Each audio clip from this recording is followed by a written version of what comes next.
Get the all right. Good evening. This is Suellen Miller, Reverend Suellen Miller with the Thrive on Thursday. And today we are going to talk about The Rocking Chair Prophet by Matthew Kelly. But first, we're going to turn to prayer. So I stop and take a breath because that helps center me. And when I'm breathing in and breathing out, I'm recognizing that there is only God, one power, one creative force that is everywhere present, in and through, and has all of existence. That power is God. That power is right here and right now, in and through and as me, and every single person who comes in contact with this video of any way, in any way. God is right where we are. And so I know that as we go through here, that there are items that get shared that are perfect, that we hear and learn and grow exactly as we are meant to hear and learn and grow from this experience. And that it is good, whether we're watching it today as participants or watching it at some point later on as it's streamed on YouTube. So I absolutely give thanks for this time, knowing it is done and perfect in everywhere, in every way. And so it is. And so it is. Awesome. I got exposed to Matthew Kelly's writings when my then husband gave me a copy of the book, The Dream Manager. And I read that, thoroughly enjoyed what he wrote about that. It was sparked a whole new idea. In fact, inspired me to actually go through the Dream Manager certification process, which was absolutely awesome. And from there, I have essentially read most, but not all, of the stuff that Matthew Kelly has written. It helps that some of my kids are Catholic and that they also are reading Matthew Kelly's materials, but from a slightly different point of view than my science of mind. And that's okay. But when I read The Rocking Chair Prophet, when I saw the book come out and picked it up and read it, I thought, uh-oh, this is the book for 2023. And so, of course, I got multiple copies of it and gave them to everybody in my, or nearly everybody in my Christmas list. And then at some point, Lynn suggested that perhaps we might have a book review of The Rocking Chair Prophet. So that's what we're doing tonight with this particular Thrive session. Now, if you haven't read the book or haven't even started it, and some people might not have, it starts out with a man from Wall Street coming home on a Friday night, and when he gets home, his family is not there. His birthday is the next day, and he's kind of like, oh my gosh, where did they go? Well, it turns out that they were killed. His wife and his two daughters were killed in a freak accident, and all of a sudden he's bereft. So we're 20 pages in, and I've got tears rolling down my face because he does a really good portrayal of what that feels like when you lose a spouse. Having been through that, though for me it's been 20 odd years, it was quite an interesting piece. And I was somewhat concerned about giving the book to people that might have had a loss more recent than my 20 years and what it might do for them. But I still felt like the book was important. So after the funeral, the main character, Daniel, decides that he has to find himself. And he goes off up into the mountains to find himself, to figure out who he is. He wrote a letter to his family to let them know that he was okay and he was doing it on purpose and everything was okay. The letter says, in my teenage years, my father gave me some timeless advice. Whenever you are unsure what to do, he told me, consider if you are running toward something or away from something.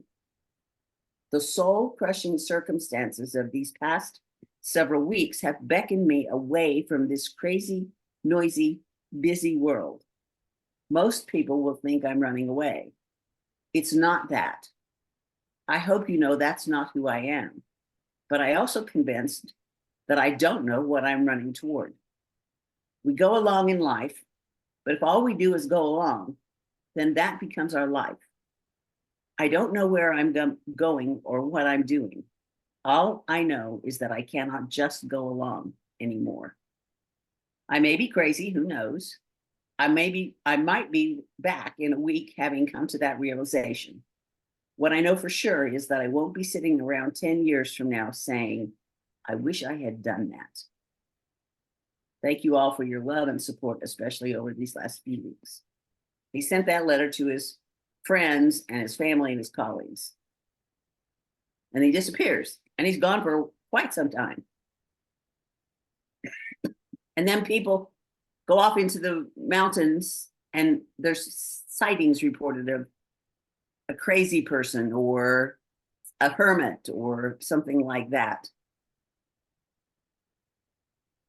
And his friends are talking about him. I just picked out pieces I liked in the book. So if I come across something that resonates with you, please let me know.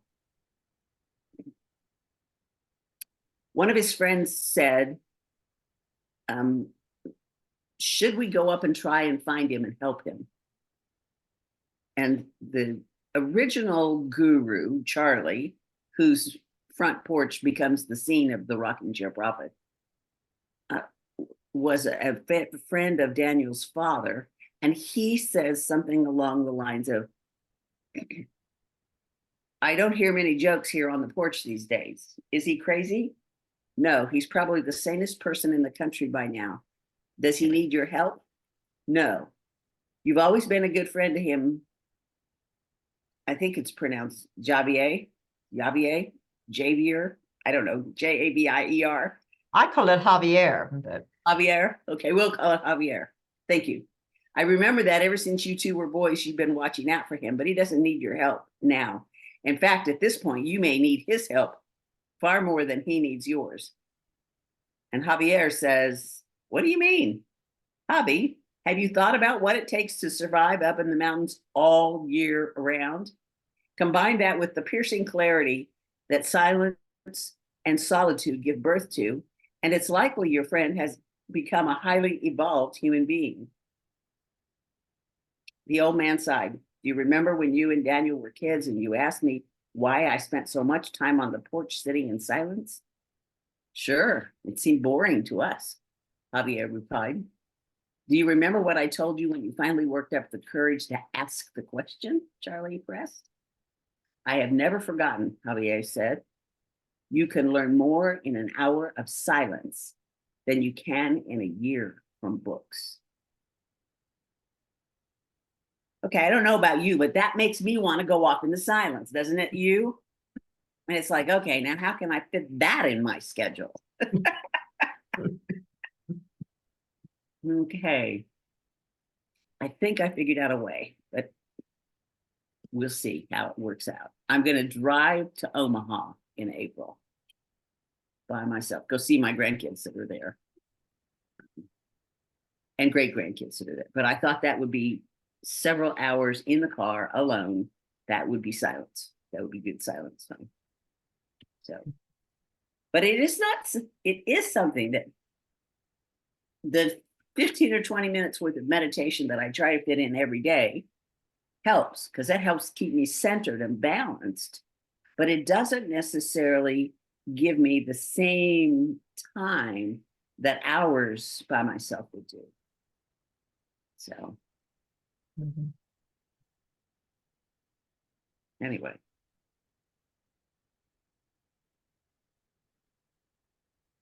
The story continues, and people figure out that Daniel is the person up in the woods, and they find him and or in the mountains, and they don't bring him back down, but they discover him, and now all of a sudden it's not a peaceful place anymore. So he comes down on his own, and he happens to get back on the day of Charlie's funeral. So he goes to the funeral and he's all scruffy. So probably nobody recognizes him, or not very many people recognize him. And that's kind of an interesting piece, side point as well. But he sets up this, after the funeral, he sets up this process where he's going to be sitting on the front porch like Charlie always did. Charlie left him his house to answer people's questions. And people could just come one at a time and ask questions, and he could sit there and do that. But he told his friend he needed help, and the friend said, "How?" And Daniel said, "Well, I need you to start that bakery that you always wanted to start." Something along those lines. And then he said, "Your dreams are your dreams for a reason. Beware resistance. Beware the desire to delay something you know you should be doing right now." Do we not put things off? We do. Oh my gosh. We do.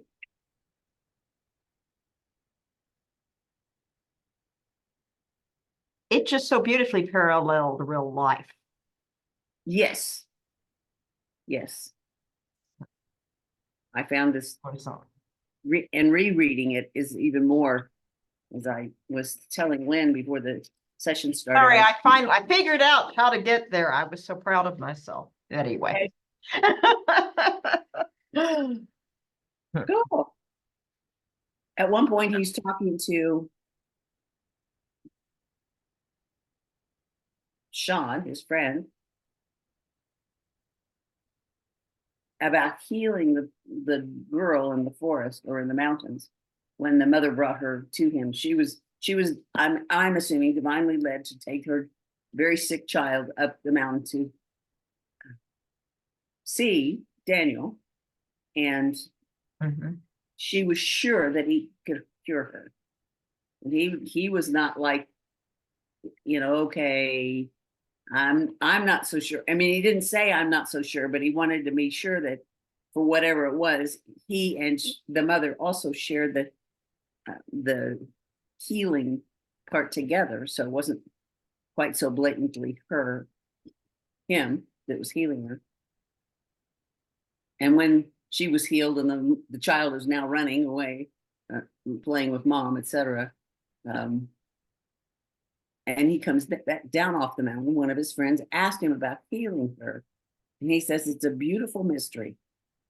Our lust to understand all things and our rejection of things we cannot see or explain are among the curses of our age. We are surrounded by mystery and miracles. If we're unwilling to acknowledge the mystery amount around us, we become incapable of cherishing the miracle within us. It is written, there are only two ways to live your life. One is as though nothing is a miracle, and the other is as though everything is a miracle." Oh my gosh. I just get goosebumps. How can those of us on this call, or those of us watching it later, technology, that miracle of technology is bringing us all together to be able to hear these words or think about these words or discuss these words. How awesome is that?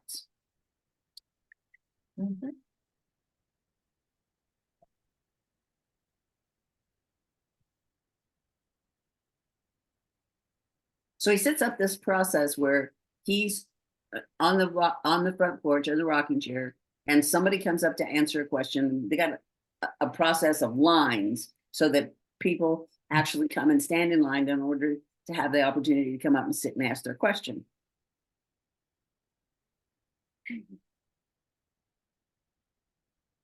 And somebody asked him about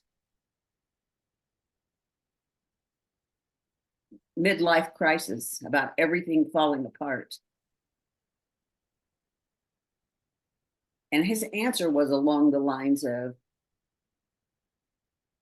everything may seem to be falling apart, but what was holding it all together in the first place? He said, when I was working on Wall Street, there was this saying, a recession is a terrible thing to waste.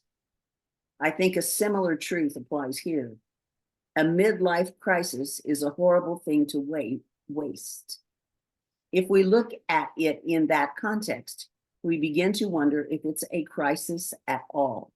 Maybe it's an opportunity. Mhm. And we're all in this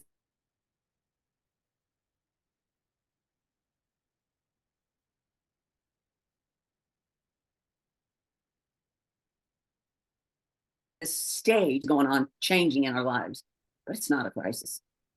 It's an opportunity.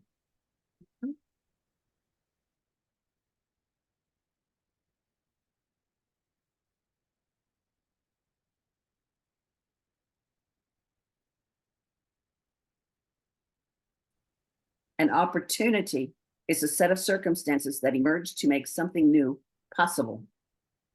Words are powerful. These two words, crisis and opportunity, hold very different energy. If you sat in that rocking chair for the next hour, closed your eyes, and repeated the word crisis over and over again in your mind, how do you think you would feel at the end of the hour? And Jacob answered, exhausted, anxious, and depressed. Mhm. Are these the feelings that pressed you to get in your car and drive 5 hours to visit me? Yes, yes, exactly, Jacob stammered. Now let me ask you another question. If you sat in that rocking chair for the next hour, closed your eyes, and repeated the word opportunity over and over again in your mind, how do you think you would feel at the end of the hour? Better than I have in years, Jacob answered reflectively. Our lives are full of opportunities we don't see. As we make our way through the midlife passage, we begin to question all the expectations we have allowed to shape our lives. Mhm. Some of these burdensome expectations we receive from our parents, teachers, friends, and society. Others we placed upon ourselves. So is this a crisis or an opportunity? Daniel asked rhetorically. You get to decide. You can have a midlife crisis or a midlife opportunity. You get to choose. So what do I do? Jacob asked. That's up to you. You can double down and keep doing what you're doing. Plenty of people try that path, but that's exhausting. Pretending always is. Or you can begin paying attention to what's happening within you. Is there a question I should be asking myself? Daniel thought on this for quite a while. I must be channeling David here, sorry. Some questions to consider. Who are you behind the labels the world places on you? In what ways are you being summoned to grow? You're a son, a brother, a husband, a father, an employee, etc. But before any of that, you are a person, an individual on a unique quest. Who is that unique human being? And that's the question for all of us. Mhm. Who is that unique being?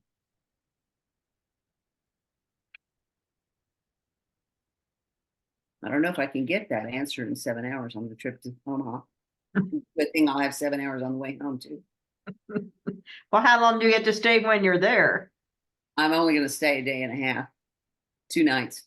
Oh. Oh. Yeah, yeah. It'll be good, but Oh, yeah. and But long driving, but still good. still good. Oh, absolutely.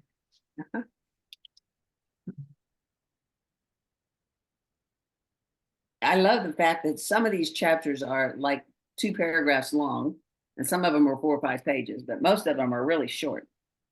So I'm on page 99, chapter 23. The title of the chapter is The Extraordinary Ordinary, which I think is an amusing term. Everything is extraordinary.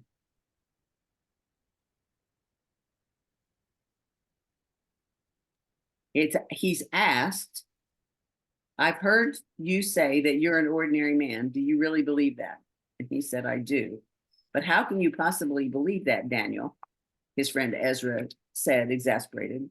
Now it was Daniel's turn to sigh.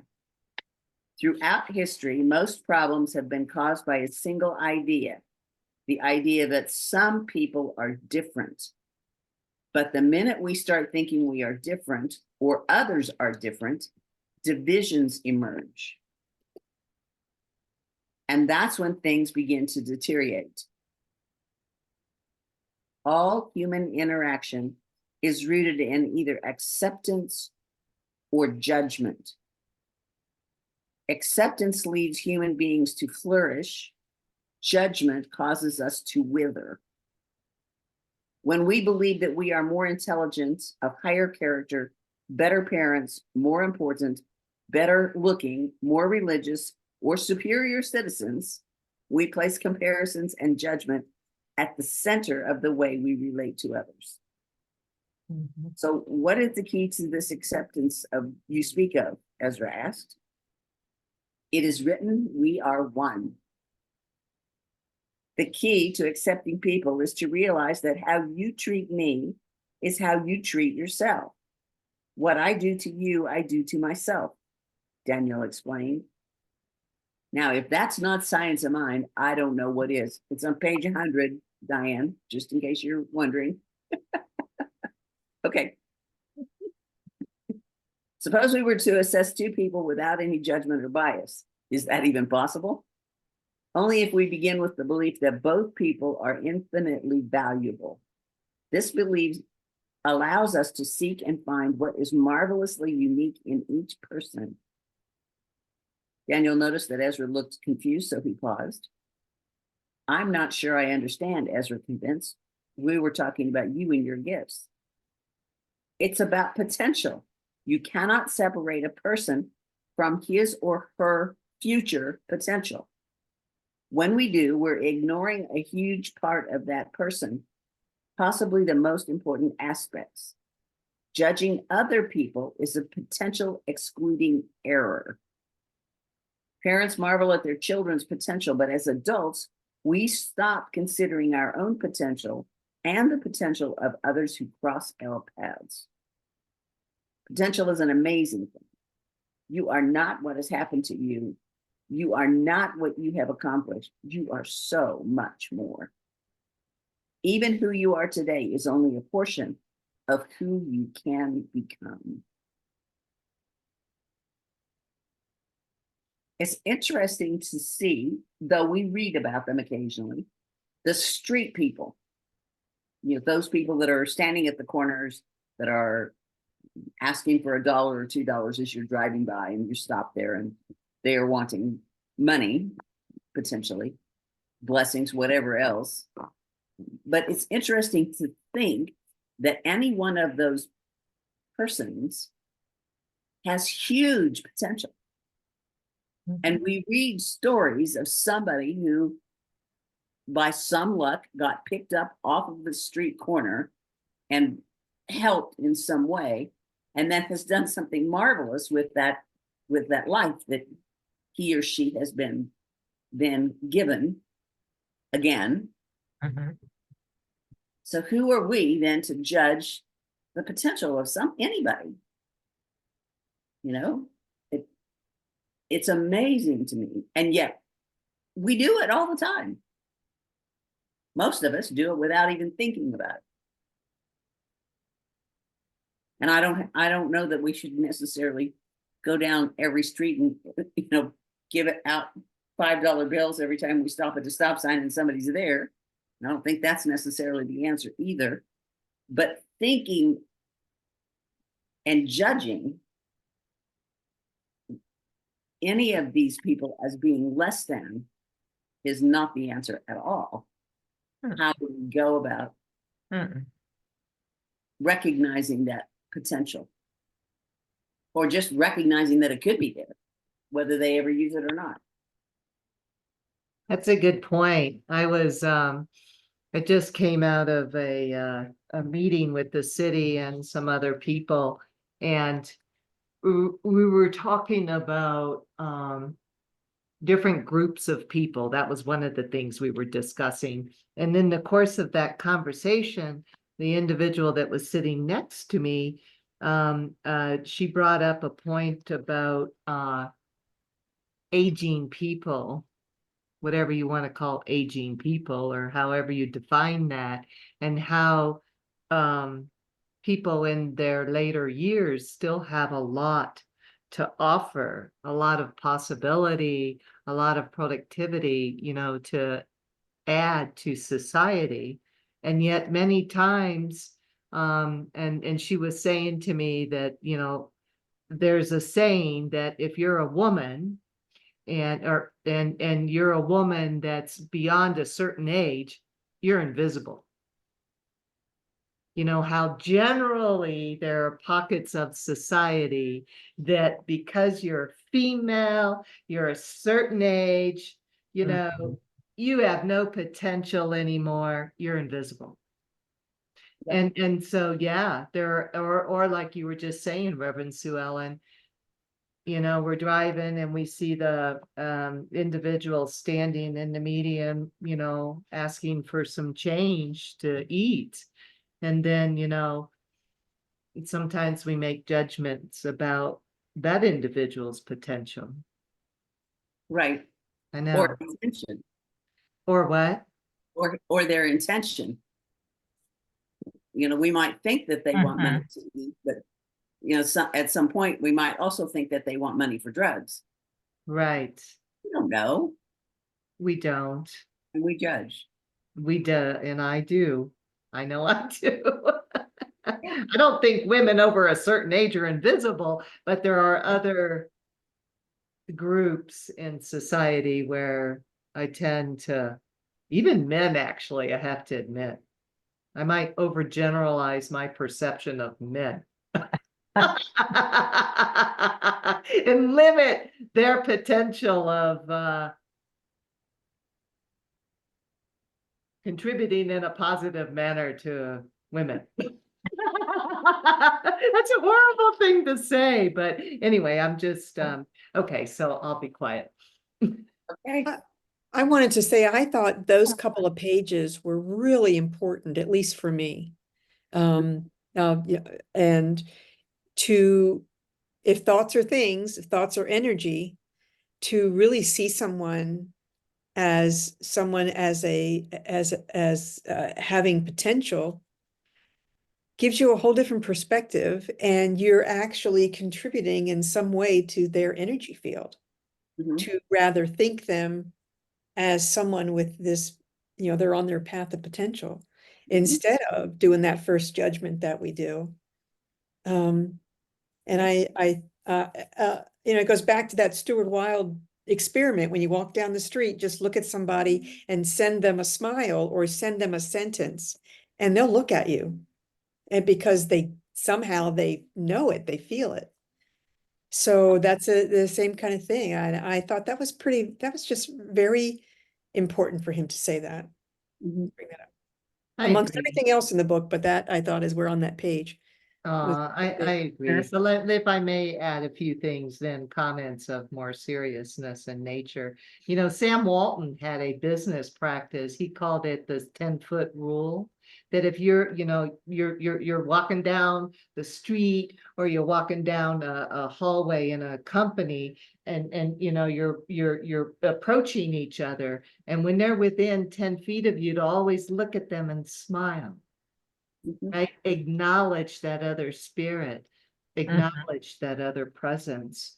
And then, so I always really appreciated that, really appreciated how he acknowledged the importance of seeing other beings.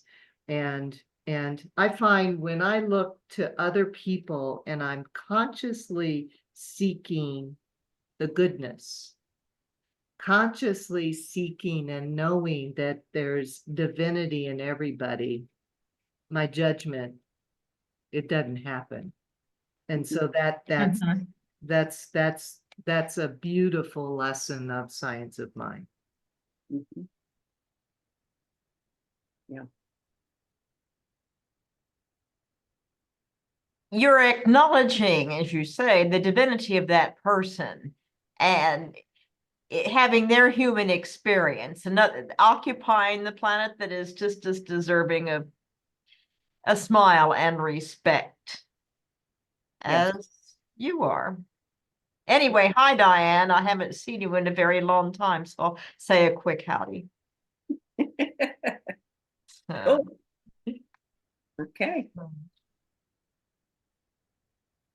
May I make one other comment? Of course. I know I'm late in joining and now I'm blabbing a lot.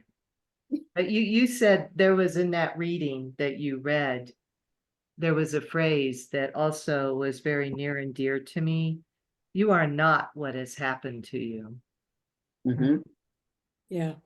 Mhm. Mhm. Right. You are not what has happened to you.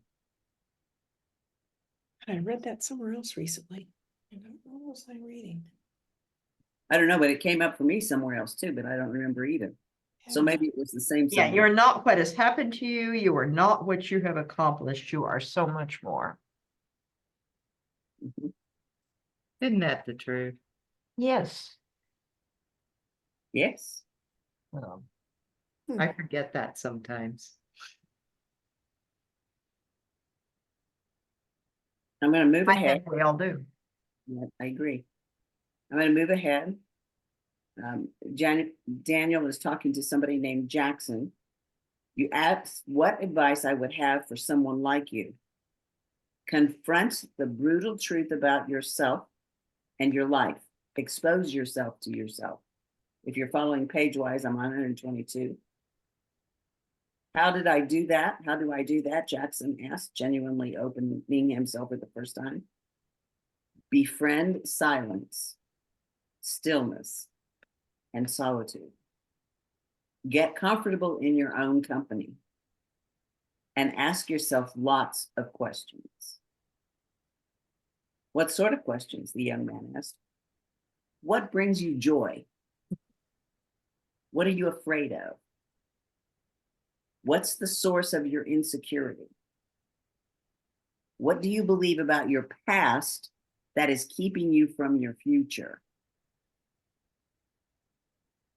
When was the last time you felt fully alive? Do the things you do every day energize you?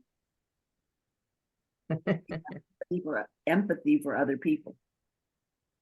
What are you dissatisfied at this time in your life? What are you dissatisfied with at this Yeah. time? Do you allow people to really get to know you? If not, why not? Are your friends helping you become the best version of yourself? When was the last time you did something with your whole heart? What are you pretending not to know about yourself, your life, your relationships, your career, your health, your finances? What do you believe that's simply not true? What do you believe you have to do to receive love?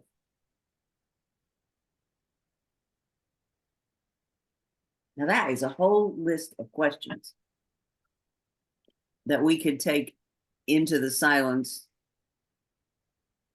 and journal on probably for 6 weeks or 6 months, just in those questions. Very interesting to think about. Not unlike the visioning session where the questions were all different last week. That's just last week, wasn't it? Yep. They were all different, and it was so interesting to be there in that space.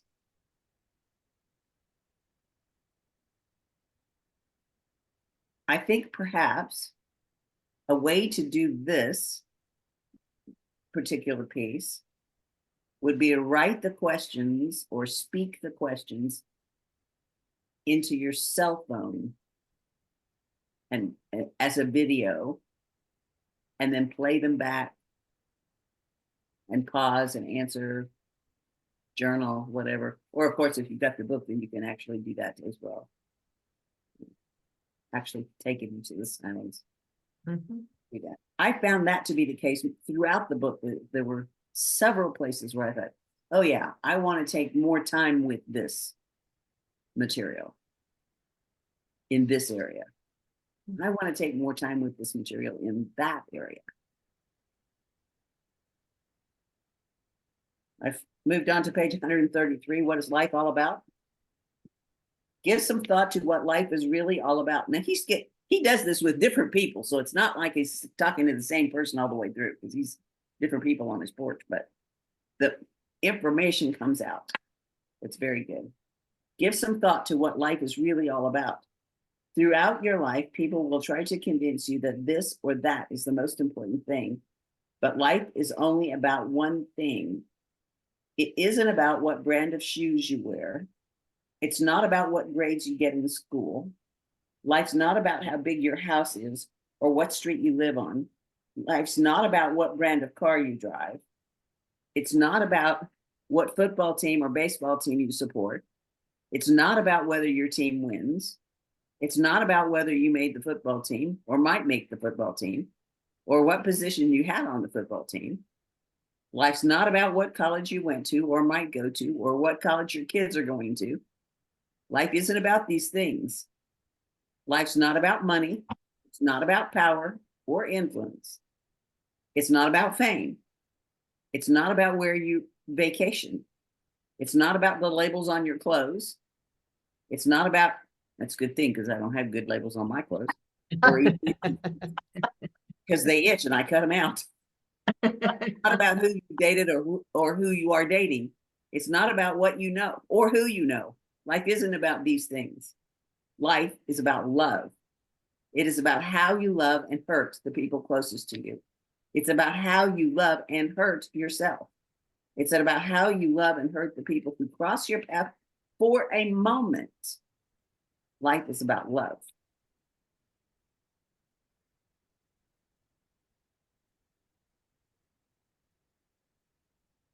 And he goes on to say, what is an example of one of these simple things as it relates to love and relationships?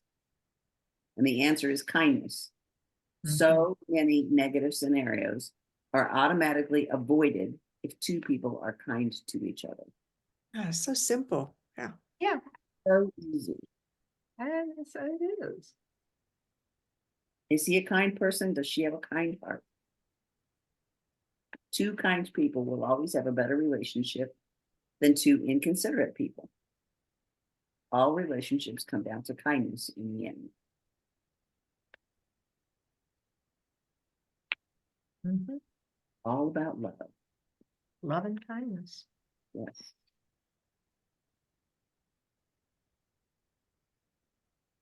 And more questions. Up to page 138.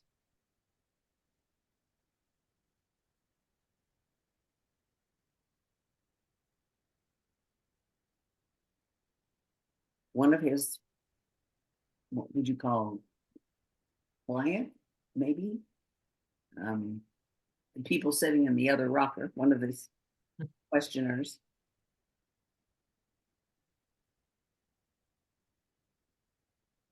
You mentioned that you have many questions about life and about yourself. Questions are a wise old teacher. Learning to listen to the questions that silently emerge in our hearts is a quintessential life skill. Your questions are the gateway to your destiny, and destiny cannot be rushed. Allow it to unfold before you and within you. And she asked, what if the same questions keep emerging? The important questions will keep emerging until we attend to them. Our lives are an intimate answer to life's biggest questions.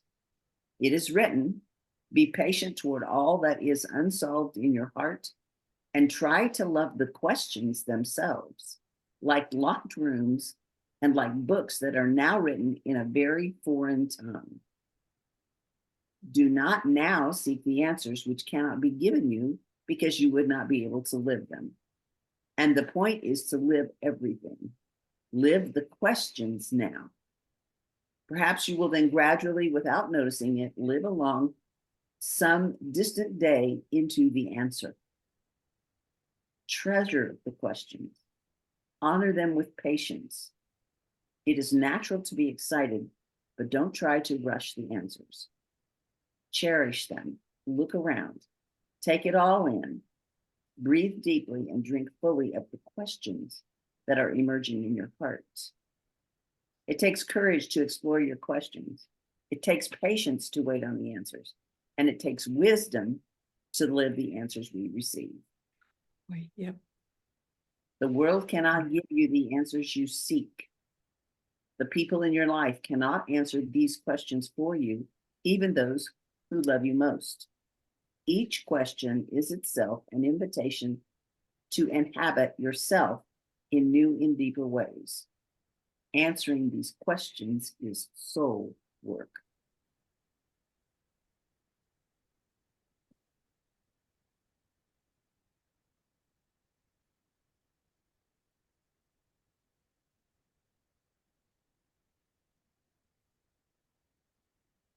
Befriend the questions.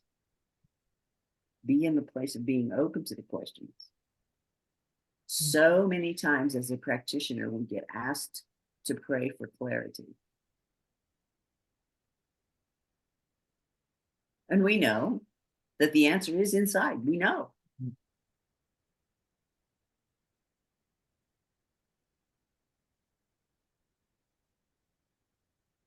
Befriend the questions.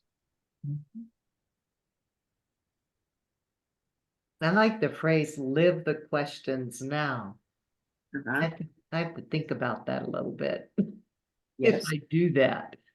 Yes. Hmm.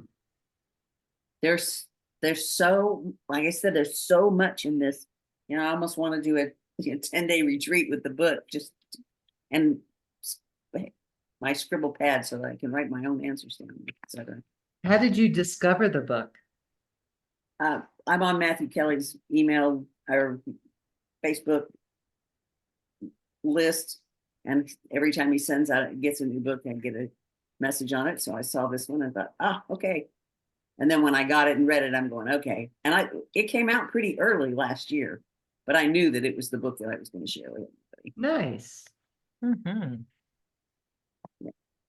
Get down. I have a couple of ideas for this year already, and it's March. Ideas for use of this book or? No, for the Christmas gift book. For next, Oh. so anyway. You think ahead more than I do. Good for you. When they come out and it hits you like this one did, I mean, it was so impactful. It was like, oh, I need to be able to share this. Oh, That's what I do. Wonderful. Yeah. And I try to be somewhat diverse. It's the first time I've ever gone off in nonfiction, kind of thing. So, or with fiction, not nonfiction, but with fiction.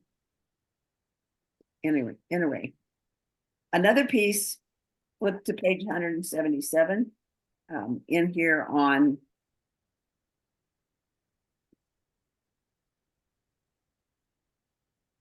was about the regrets about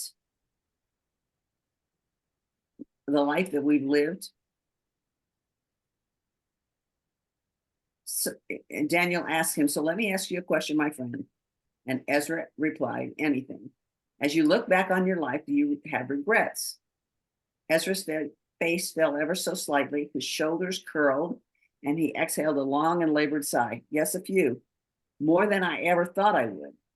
Some I have made peace with, but others I still find myself ruminating upon when I'm tired and alone.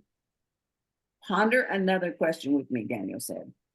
Are these regrets the result of listening to the voice within or ignoring that voice? oh, good question. Yeah.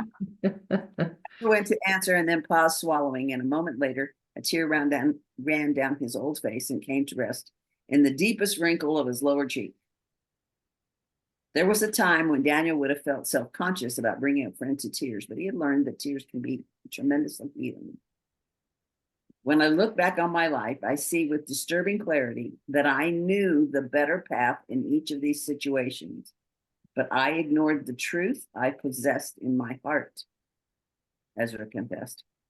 And when you have had the courage to live your life in accordance with the voice within, have you ever regretted that? Daniel asked. Ezra shook his head. Me neither, Daniel affirmed. We make foolish choices and we make excuses, but we never pause to recognize that all of life's regrets are born from ignoring the gentle voice from within. Hmm. How did you learn to listen to your inner voice? Ezra asked. Well, it's important to remember that when we are young, we heard it clearly, allowed it to guide us, and experienced unmitigated joy.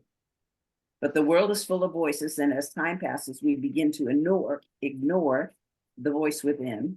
The more we question it, doubt it, and ignore it, the fainter it grows until one day it becomes so faint that we have to strain to hear it at all. When we spend the rest of our lives trying to reclaim that gentle voice. So we don't need to be taught so much as we need to be encouraged to tune into it again, Ezra asked. Exactly. My father championed this. When I was a child, whenever I asked him if I could do something or buy something, he would ask, what is the voice within you saying? I hated that question at the time. But this is how I learned one of life's quintessential lessons. And even as an adult, when I would turn to him for advice, the first thing he'd say was, what is the voice within you saying? As I grew older, I stopped listening to my father.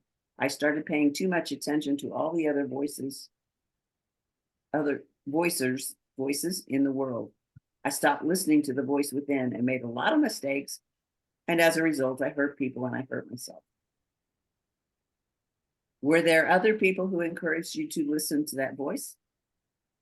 Sure, teachers and coaches and my mother, of course, and from time to time I would end up on the rocking chair next to Charlie and realize now that when I went to Charlie looking for answers the same way people come to me now, he would say, what's your heart saying to you, kid? That aggravated me too. So I walked off that porch so angry and resentful, especially when I was a teenager, because I knew he knew what I should do, but he wouldn't tell me.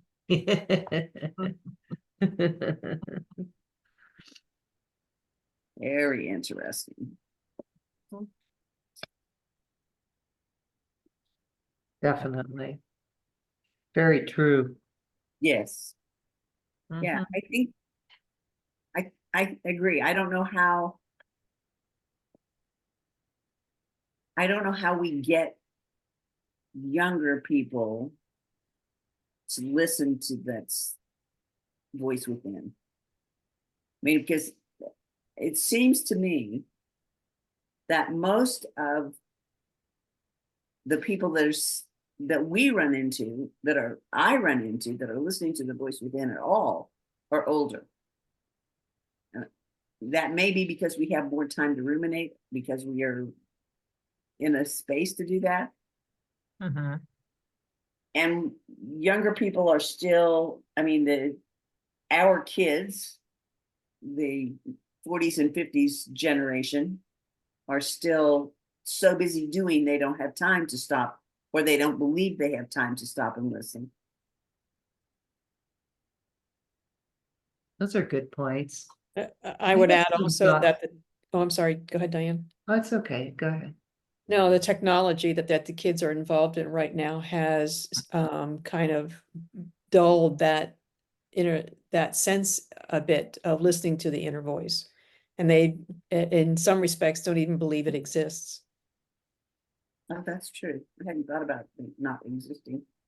Them believing it doesn't exist, but They can get it from staring at their phones 24 hours a day. or their computers or their video games. Yeah, it's Yeah. as Right. many improvements as technology has brought to our lives. I think Revlin is right. It's for younger people, many younger people. Mhm. It's just cast a pall of or a cloud or a shadow or something over them, and taken away any like taking something to dull pain and not, Yep. to me at any rate, and really look inside and see, okay, Yeah. what is life for you without that device or that? Yeah. Yeah. I agree. One. What I found for myself is, when I was younger, I didn't have confidence in myself. And so the voices that I was seeking were voices that were outside of me, that were other people. So those were the voices I initially would listen to.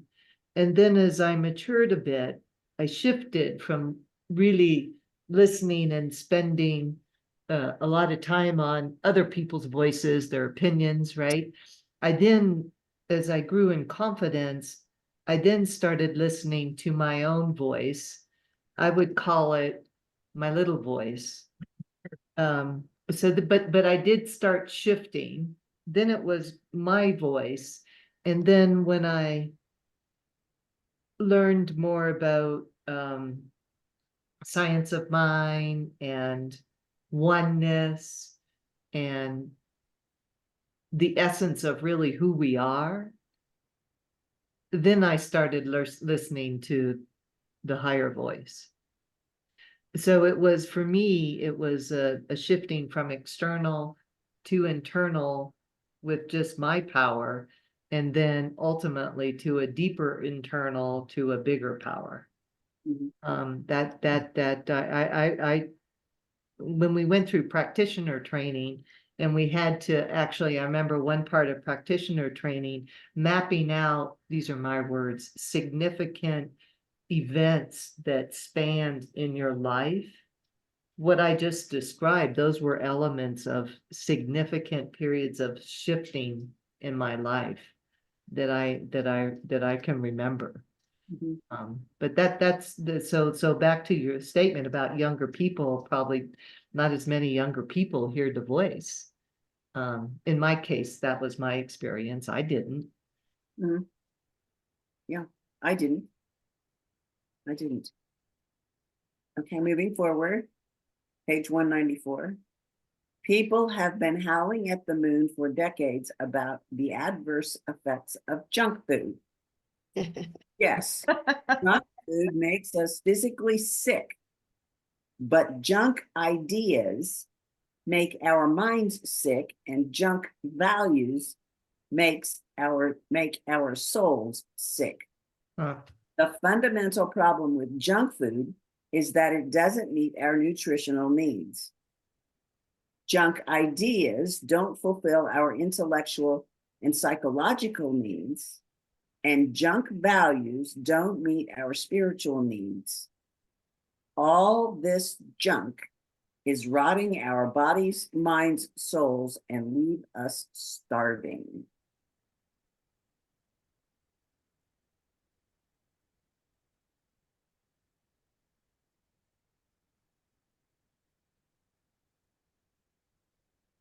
Interesting thoughts, isn't it? Yeah. I like it. Yes. Uh-huh. Okay. And then the next sentence, when we ignore what matters most in favor of these trivial and superficial things, there will be consequences. So, Yes. Yeah, it's the body, mind, and soul there. Yeah. mhm, Like sure. junk food, junk ideas, junk values. Yep. Mhm. Yeah.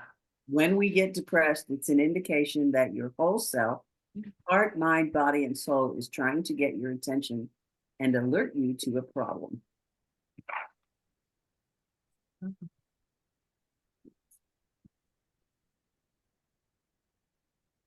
He moved into instead of seeing people, he moved into inviting the town to come. Oh, I need to get one of my cats. Anyway, keep going. I just see precious dogs. Anyway, go ahead, Sue Ellen.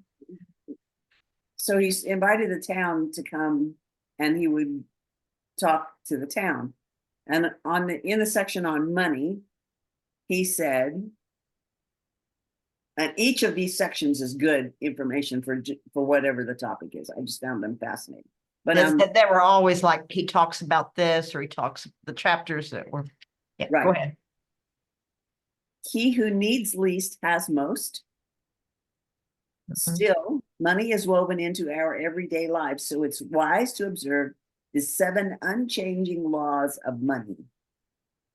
Save a portion of all you earn, control your expenses, invest wisely to multiply your savings, guard against loss, increase your ability to earn, ensure a future income, and be generous at every step along the way. How to deal with money in a nutshell. What page was that on? 249. Thank you.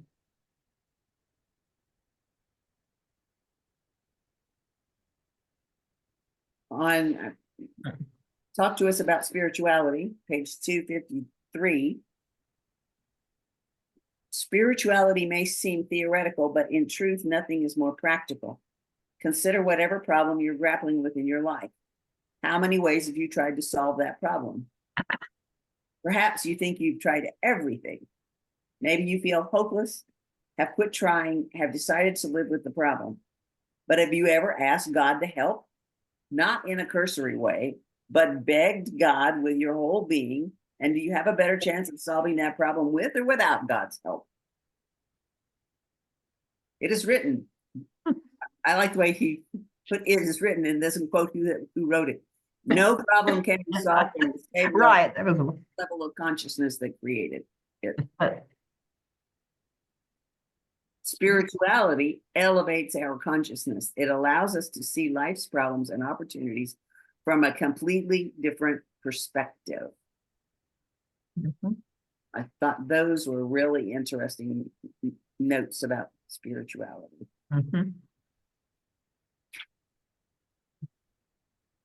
In the section on learning, his mother said to his teacher in his hearing, this is Daniel's mother said to Daniel's teacher when he was about 7, in his hearing, so he could hear what she said. People don't learn at the same pace, she said. It doesn't matter if he's first in the class or last. What matters is that his father and I partner with you to inflame his love of learning. If he falls in love with learning, he will become a lifelong learner and live a rich and full life. This is more important, much more important than his grades in school. I agree. Absolutely. My kid's kindergarten teacher said that. Oh, wow. Cool. Oh, Yeah. Cool. Yeah. neat. Needs to be referenced in the book.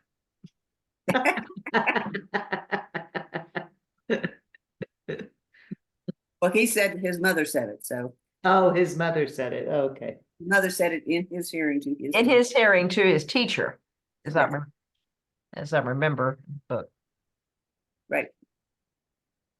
Okay. And talked about how he got all this information, and everyone's curious about where he came up with this stuff, what happened in the mountains. And he said it was very simple. He just sat in the silence. I would sit in the classroom of silence for 4, 5, or 6 hours at a time. I sat quietly in the cave. I walked for hours each day in silence. And I sat by the lake where the only noise was the soothing noises of nature, soothing sounds of nature. What else? I learned to enjoy the silence.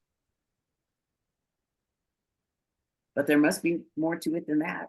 I understand why you would think that, but there really isn't. And we could talk about it for days and you'd be no closer to understanding it. It is a mystery that needs to be experienced to be comprehended. So if you really want to understand it, find a quiet place this evening, a place where you can be alone and sit in the silence. See how long you can stand it. Most people cannot tolerate 5 minutes at first. I couldn't stand it for 3 minutes when I first went into the mountains. Observe yourself resisting it, wanting to run from it. Pay attention to the hurry in your soul. What happens when you try to be silent? What happens when you try to be solitary? Then tomorrow, return to the silence and sit there a few more minutes than you did today. The day after tomorrow, a few more minutes than that, and little by little, everything will become clearer. Consider these 2 questions. When was the last time you truly felt at peace? How often do you have real clarity about the purpose and direction of your life? These gifts that silence will lavishly bestow on you: peace and clarity.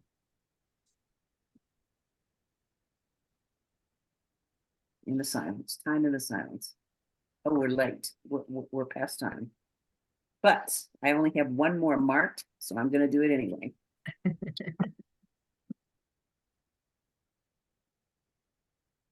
He's talking about, how do I discern? A young man is asking him, how do I discern if an opportunity is part of my authentic path or a distraction? And so Daniel asked him, what do you think you should do? I don't know, the young man said. Yes, you do, David said. What do you mean? If I knew, I wouldn't have traveled 700 miles to seek your wisdom and insight. You know, the answer is within you. Don't be discouraged, Daniel said. Not knowing what to do is uncomfortable, but it's a mistake to choose the cheap comfort of false certainty over enduring satisfaction. How do I avoid making that mistake? Get comfortable being uncomfortable. Don't force your timeline on the question. What else? The young man asked. 2 more things. What would your 7-year-old self advise you to do? Think on that on your way home, on your drive home. Oh, I don't know. What's the second? The young man asked eagerly. Many years from now, when you're sitting on your own rocking chair watching the sunset in the mountains of Asheville, what will you think looking back? What would your future self advise you to do? It is written, there's that line again. It's written, we all make choices. That's the easy part. The hard thing about choices is living with them. We all have regrets. We have all said and done things that we would do differently if we could go back in time, but we can't. We may have made peace with those choices to some extent, but still in the quiet hours, they haunt us. Make choices that are easy to live with. Make choices you can look back on longingly, like you do upon the best of times with the best of friends. When you have a decision to make, consult your future self. Imagine yourself 20 years from now looking back on this moment and honor what your future self advises you to do. The young man looked dissatisfied. I guess I had hoped for a different experience here, he said to Daniel, with disappointment in his heart. That's okay, Daniel responded. There are many ways to look at this experience. It may not make sense today, but at some point in your journey, it will. I was really hoping that you'd have the answer, the young man persisted. You can spend the rest of your life looking to other people for answers to questions they cannot give you, or you can learn to seek the counsel of your own heart. Other people will lead you astray, but your heart never will. Excuse me.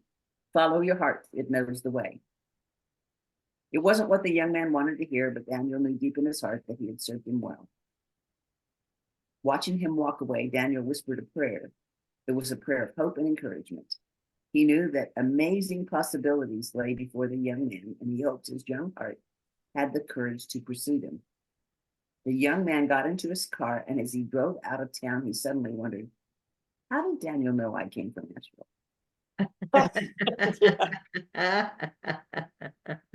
Cool. That's the last piece that I have in this. That's nice. So, Those are gems, little gems. oh, it was full of gems. And now I'm going to read it a third time and go I back. can understand, yeah. There's It's full of nuggets. yes, there's just so much richness in it. But I Yeah. think I have to wait a bit.